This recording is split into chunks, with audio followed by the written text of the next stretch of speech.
সুপ্রিয় ভিউয়ার্স, আমি এখন মানিকগঞ্জের হরিরামপুর উপজেলা সদর থেকে একটু ভিতরে পদ্মা নদীর প্রায় কাছাকাছি একটা সাইনবোর্ড দেখে থমকে গেলাম। Islamic trust Harirampur Manikganj. এই গেট দিয়ে আমি এখন ভিতরে প্রবেশ করছি। দেখি ভিতরে আপনাদের জন্য কী দৃশ্য বা ভিউ অপেক্ষা করছে।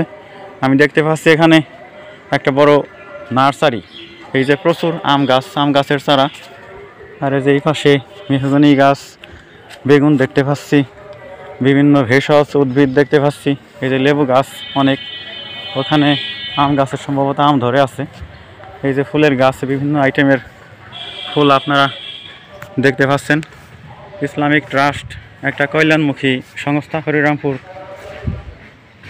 একেবারে পাটগ্রাম অনাথ বন্ধু সরকারি উচ্চ বিদ্যালয় এবং আন্দারমানিক মডেল সরকারি প্রাথমিক বিদ্যালয় দুটির কাছাকাছি। এই যে আপনাদেরকে দেখাচ্ছি, ওই পাশে হলো একটা দোতলা মসজিদ। ওই মসজিদের ভিডিও আমি এর আগে করেছিলাম। আর ওই পাশে দেখতে পাচ্ছেন হলো পাটগ্রাম অনাথ বন্ধু সরকারি উচ্চ বিদ্যালয়। যে পাশে এই প্রতিষ্ঠানের অবকাঠামো ঘরসমূহ। আর ওই পাশে এক ভাই বসে আছে, দেখি তার কাছ থেকে কোনো তথ্য নেওয়া যায় কিনা। এখানে অনেক গাছের চারা, বড় বড় চারা আমি দেখতে পাচ্ছি। তো ভাই, এটা কি এই সবই কি ইসলামিক কল্যাণ ট্রাস্টের এই গাছের চারাগুলো? তাহলে এটা কি মানে ইসলামিক কল্যাণ ট্রাস্ট কি এখন এই প্রতিষ্ঠান বন্ধ নাকি চালু আছে, না বন্ধ হয়ে গেছে?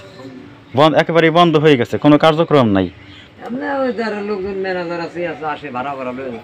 ও আচ্ছা, আমি ভাই বলতেছেন যে এখান থেকে মানে ইসলামিক কল্যাণ ট্রাস্ট এটা ভাড়া আদায় করে, কিন্তু এই জায়গাটা কি ভাড়া দিয়েছে, মানে পুরোটা ভাড়া, মানে যিনি নিয়েছেন তিনি আর কি নিয়ে এটা নার্সারি করছেন, ঠিক আছে?